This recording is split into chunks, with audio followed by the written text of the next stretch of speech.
कहानी की शुरुआत एक गेम शो से होती है। इस गेम में 11 मेंबर्स थे, जिनमें से 9 सिविलियन और 2 माफियाज थे। गेम सिंपल थी। सिविलियंस को माफियाज का पता चलाकर वोट करना था और उन्हें गेम से एलिमिनेट करना था, और माफियाज को सिविलियन होने का ड्रामा करके गेम के एंड तक अपने आप को बचाने की कोशिश करनी थी। इस दौरान अगर सिविलियन किसी सिविलियन को ही माफिया समझकर उनके खिलाफ वोट करके उन्हें एलिमिनेट कर देते तो उस सिविलियन को फौरन भयानक सजा देने के बाद मार दिया जाता। इस गेम में हारने वाले की मौत असल होती थी। सब ये बात जानते थे, पर फिर भी इस गेम को खेलने के लिए आते थे, क्योंकि जीतने वाले को इतनी बड़ी रकम इनाम में मिलती थी कि उसकी जिंदगी बदल जाती। अब गेम मास्टर सभी मेंबर्स के बारे में बताना शुरू करते हैं। सबसे पहले एक बूढ़े इंसान लूका के बारे में बताया जाता है कि वो एक बहुत बड़ा गैम्बलर था और बहुत ही ज्यादा अमीर भी था। उसे गैम्बलिंग का ऐसा नशा चढ़ा था कि अब उसने अपनी जान के ऊपर भी शर्त लगा ली थी। वहाँ उसके ग्रैंड चाइल्ड उसके मरने का इंतजार कर रहे थे, ताकि इस गेम में जैसे ही उनके ग्रैंड पा की मौत हो तो उनका सारा पैसा इन बच्चों को मिल जाए। लेकिन लूका पहले ही कॉन्ट्रैक्ट करके आया था कि अगर मैं इस गेम में मरा तो मेरा पैसा मेरे ग्रैंड सन से बचाए चैरिटी में चला जाए। दूसरे नंबर पर हमें एले नाम की एक लड़की के बारे में बताया जाता है, जिसे अभी कैंसर लास्ट स्टेज डायग्नोज हुआ है। उसके पास सिर्फ 3 महीने बचे थे जिंदगी के। उसने डिसाइड किया कि वो इस गेम में आएगा और पैसे कमाने की कोशिश करेगा। मरना तो उसे वैसे भी है, हालांकि उसकी वाइफ चाहती थी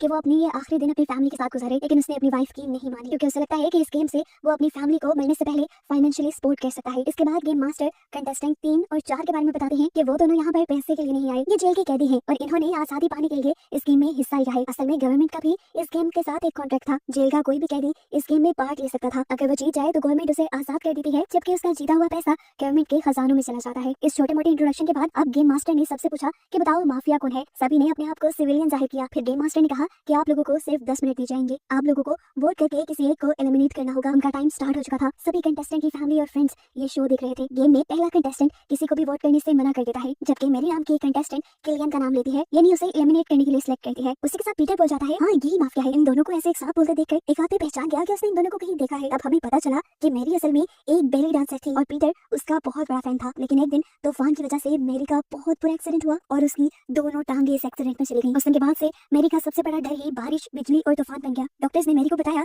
कि मेरी आर्टिफिशियल टांगों के जरिए दोबारा डांस कर पाएगी, लेकिन ये ट्रीटमेंट बहुत ज्यादा महंगा था, जिसके लिए मेरी को इस शो में आना पड़ा। पीटर भी इस गेम में मेरी की मदद करने के लिए आया था। वो पहले भी मेरी के लिए अपना बहुत सारा सामान बेच चुका था और अब अपनी जान भी दांव पे लगाने के लिए आया था। उसके बाद सुनकर सबको लगा कि मेरी एक्सपोर्टर को लेकर यहाँ आई है, ऐसे वो किसी को भी एलिमिनेट कर सकते हैं। अपनी जान बचाने के लिए सबसे पहले इन लोगों ने मेरी को ही एलिमिनेट करने के लिए वोट कर दिया। हालांकि सबको ऐसा करते देखकर पीटर ने ये कन्फेस भी कर लिया कि वो माफिया है, लेकिन तब तक देर हो चुकी थी। सब लोग मेरी के खिलाफ वोट कर चुके थे और वोटिंग के बाद मेरी ने सबको अपने हाथ का टैटू शो करवाते हुए बताया कि वो एक सिविलियन थी, लेकिन अब उसकी मौत कंफर्म हो चुकी थी। उसकी चेयर ऊपर की तरफ उठी और धुएं के एक गोले के अंदर चली गई। पीटर ने उसे बचाने की भी कोशिश की, लेकिन वो तो अपनी चेयर से बंधा हुआ था। उस आलूदा सर्कल में जाते ही मेरी बेहोश हो गई और मेरी का सामना हुआ उसके सबसे बड़े डर से, यानी बिजली से, जिससे बचते हुए वो आगे आगे भागने लगी और आखिर एक चोटी तक पहुंच गई, जिसके नीचे एक नदी थी। उसने यहाँ से नदी में जंप लगाने का फैसला किया और जैसे ही जंप लगाने लगी तो हवा में ही बिजली ने उसे पकड़कर मार दिया। और यहाँ असली दुनिया में भी हमें पता चला कि मेरी मर चुकी है। गेम का अगला राउंड स्टार्ट हुआ और इस राउंड में सबने बुचर के खिलाफ वोट किया। हालांकि वो भी एक सिविलियन था, लेकिन अब वो एलिमिनेट हो चुका था तो अब उसे मरना ही था। उसकी चेयर ऊपर होकर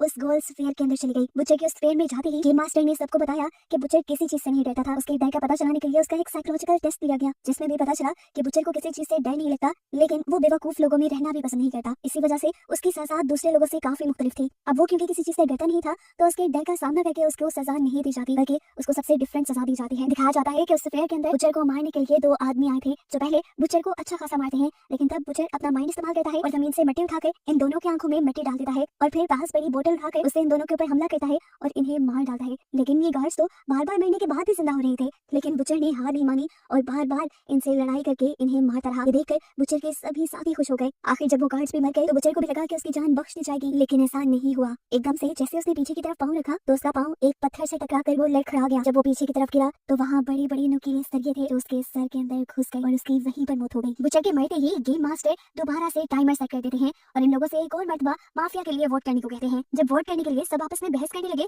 तो कॉन्स्टेंटाइन बोला, मैं बहुत आराम से बता सकता हूँ कि माफिया कौन है, क्योंकि मेरे अंदर फ्यूचर प्रिडिक्ट करने की सुपर पावर है। लोग मुझे डार्क मैसेंजर के नाम से भी बुलाया करते थे। मैं गवर्नमेंट के लिए भी काम करता हूँ, जंग के दौरान उन्हें मशवरे देता हूँ और इसके अलावा मैं बहुत से पैरानॉर्मल शोज में भी हिस्सा ले चुका हूँ। कॉन्स्टेंटाइन के मुताबिक इस टाइम पीटर माफिया था। सबने उससे सवाल किया कि अगर तुम पहले ही जानते थे कि माफिया कौन है तो तुमने पहले लोगों को मरने क्यों दिया। तब पीटर ने कहा कि मैं ये सारा पैसा अपने लिए हासिल करना चाहता हूँ, मैं किसी सिविलियन के साथ इस पैसे को डिवाइड नहीं करना चाहता, बस इसीलिए पहले जो हो रहा था मैंने होने दिया। कॉन्स्टेंटाइन की बात मानते हुए बहुत से लोग अब पीटर के खिलाफ वोट कर चुके थे, लेकिन 3 लोगों ने पीटर के खिलाफ वोट किया क्योंकि उन्हें लग रहा था कि पीटर को ये जिंदा नहीं रहना चाहिए। वो अपनी पावर्स का गेम में इस्तेमाल कर रहा है और ये बिल्कुल भी फेयर नहीं है। लेकिन कॉन्स्टेंटाइन के खिलाफ वोट कम थे और पीटर के खिलाफ वोट ज्यादा थे। ऐसे पीटर को एलिमिनेट कर दिया गया, यानी अब पीटर को मार दिया जाएगा। वैसे तो पीटर का कोई डर नहीं था, सिवाय मैरी के मरने के। लेकिन साइकोलॉजिकल टेस्ट से ये पता चला गया था कि पीटर को पानी से डर लगता है, इसलिए उसे ब्लैक स्फीयर के अंदर पानी में भेज दिया गया। एक छोटी सी बोट समुद्र के बीचों बीच और इर्द गिर्द शार्क्स उसके मंडलाने लगी। पीटर अपने आप को बचाने के लिए किसी नुकीली चीज से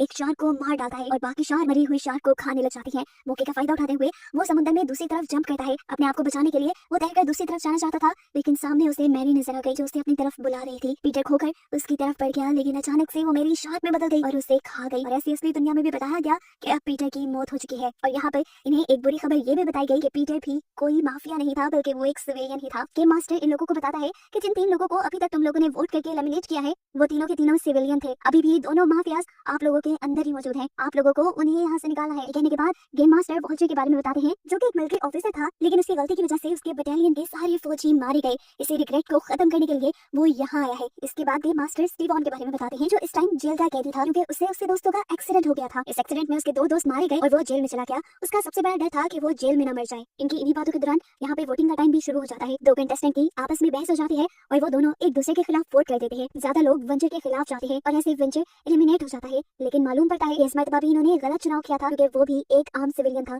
माफिया भी जिंदा थे। उसकी चेयर ब्लैक स्फीयर के अंदर चली जाती है, जहाँ उसका सामना उसके सबसे बड़े डर से हो जाता है। यहाँ पर जंग चल रही थी। वो इस जंग में अपने सोल्जर्स को बचाने की और दुश्मनों को खत्म करने की कोशिश तो बहुत करता है, लेकिन दुश्मन उसके फौजियों के साथ साथ यहाँ उसे भी मार देते हैं। अब अगली बारी लोरा की थी। गेम मास्टर बताते हैं कि लोरा के पास सब कुछ था, एक हैप्पी फैमिली थी, पैसा था, लेकिन फिर लोरा को ड्रिंक करने की आदत पड़ गई। इसी आदत की वजह से उसके बड़े बेटे की भी मौत हो गई और उसके हाथ से उसकी फैमिली भी चली गई। वो सुसाइड करना चाहती थी, लेकिन उसे हाइट से डर लगता था, इसलिए वो इस गेम के अंदर आई थी। उसने बताया कि उसने पिछले 8 साल से अपने घर को नहीं छोड़ा था। सिर्फ ये नहीं, वो यहाँ ये भी कन्फेस करती है कि वही वो लड़की थी जिसने स्टीवन के खिलाफ गवाही दी थी और पुलिस को ये बताया था कि स्टीवन गाड़ी ड्राइव कर रहा था और उसी की वजह से स्टीवन को आज जेल हुई थी। लोरा स्टीवन से माफी मांगती है और उसे भी अब उस ब्लैक स्फीयर में भेज दिया जाता है। उस दुनिया में जाते ही दिखाया जाता है कि लोरा एक प्लेन में थी और प्लेन तेजी से एक तूफान की तरफ बढ़ रहा था। वो तूफान प्लेन को क्रैश करने लगा। आहिस्ता आहिस्ता करके प्लेन पूरा तबाह हो गया और उसमें लोरा की भी मौत हो गई। इसके बाद दोबारा वोटिंग शुरू होती है और इस मरतबा सभी कॉन्स्टेंटीन के खिलाफ वोट करते हैं। पता चलता है कि पहली मरतबा इन्होंने बिल्कुल सही चुना था। वो एक माफिया था और अब इनके चुनने की वजह से उसकी भी मौत हो जानी थी। उसे भी जेल उठाकर ब्लैक स्फीयर में भेज दिया जाता है,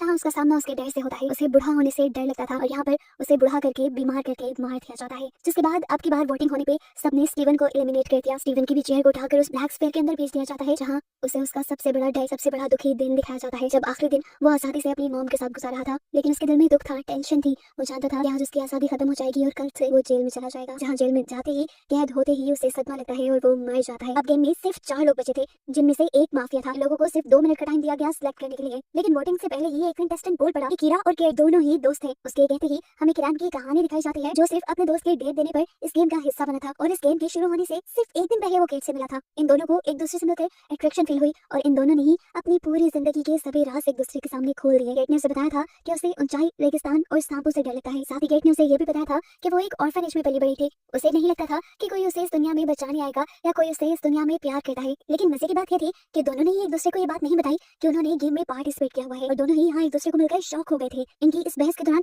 2 मिनट का सिलेक्शन का वक्त खत्म हो गया और कंप्यूटर ने खुद ब खुद केट को चुन लिया सजा देने के लिए। केट जैसे ही ऊपर की तरफ बढ़ रही थी, किरान ने जाकर उसकी चेयर पकड़ ली और ये दोनों एक साथ पहुंच गए उस दुनिया के अंदर। वहां जाकर किरान देखता है कि केट इस टाइम कांच के फर्श पे खड़ी थी जो टूट रहा था। किरान ने कहा, तो मेरे पे भरोसा रखो, मैं तुम्हें बचा लूंगा। किरान उसका हाथ पकड़ के ये लोग आगे भागना शुरू कर देते हैं और पीछे से कांच टूटता रहता है। फाइनली ये लोग ठोस जमीन पर आ गए थे। सामने इन्हें 2 पत्थरों के दरमियान से रोशनी निकलती नजर आती है। जब ये लोग उस रोशनी की तरफ बढ़ते हैं तो वहां जाते ही बहुत सारे सांप उनके ऊपर हमला कर देते हैं। ये लोग जब उन सांपों से बच बचाकर आगे निकलते हैं तो आगे एक बहुत बड़े ड्रैगन से इनका सामना हो जाता है। इस क्रिएचर ने उन दोनों के ऊपर हमला कर दिया था। तभी किरान ने नोटिस किया कि उस क्रिएचर के गले में एक अजीब सा मिरर लटक रहा है। उसने इस मिरर को पकड़ा और उसकी मदद से सूरज की रोशनी को क्रिएचर के ऊपर डालते हुए उसे मार डाला। ये लोग अब उस ट्रायंगल को लेकर वापस उन्हीं पत्थरों के पास जाते हैं जिनके अंदर पहले ट्रायंगल में से रोशनी निकल रही थी। उस मिरर को पत्थरों के दरमियान में लगाते ही वो पत्थर किसी दरवाजे की तरह खुल जाते हैं और अंदर इन्हें एक और घर दिखाई देता है। इसके अंदर जाने पर केट ने किरान को बताया कि ये उसका ऑर्फनेज था जहाँ वो आई थी। वो हमेशा से जानना चाहती थी कि आखिर उसे ऑर्फनेज में छोड़ा किसने था। वो हमेशा इसी चीज की वजह से दुखी रहती थी। आखिर क्या ये उसकी जिंदगी थी? यहाँ किरान उसे बताता है तुम्हें इमोशनल नहीं होना, बल्कि इन सब चीजों का सामना करना है। उसके कहते ही केट की पूरी दुखिया जिंदगी उसके आंखों के सामने से गुजर जाती है और केट बिना इमोशनल हुए इसे देख लेती है। इन सारी मुश्किलों को पार करने के बाद ये लोग अब जब आगे गए तो इन्होंने देखा कि ये फाइनली गेम मास्टर के पास पहुंच गए थे, जिन्होंने इन दोनों को बताया कि तुम दोनों इस गेम के विनर हो, क्योंकि उन्होंने वो सारे साइकोलॉजिकल इम्तिहान पास कर लिए थे। अब गेम मास्टर ने बाकी सब लोगों को बताया कि किरान ही असल में माफिया था और रूल्स के मुताबिक अगर एक सिविलियन और एक माफिया बचाता है तो उन दोनों में से जीत माफिया की ही होती है। लेकिन केट के लिए यहाँ एक फायदा ये हो गया था कि उसे जिंदा जाने की परमिशन मिल गई थी। इसी वजह से केट और किरान दोनों ही बहुत ज्यादा खुश थे। अब इनके पास पैसा भी था और जिंदगी भी थी। रियलिटी की दुनिया में आते ही इन्हें रिलैक्स और सेटिस्फाइड दिखाते हुए ये कहानी यहाँ खत्म हो जाती है।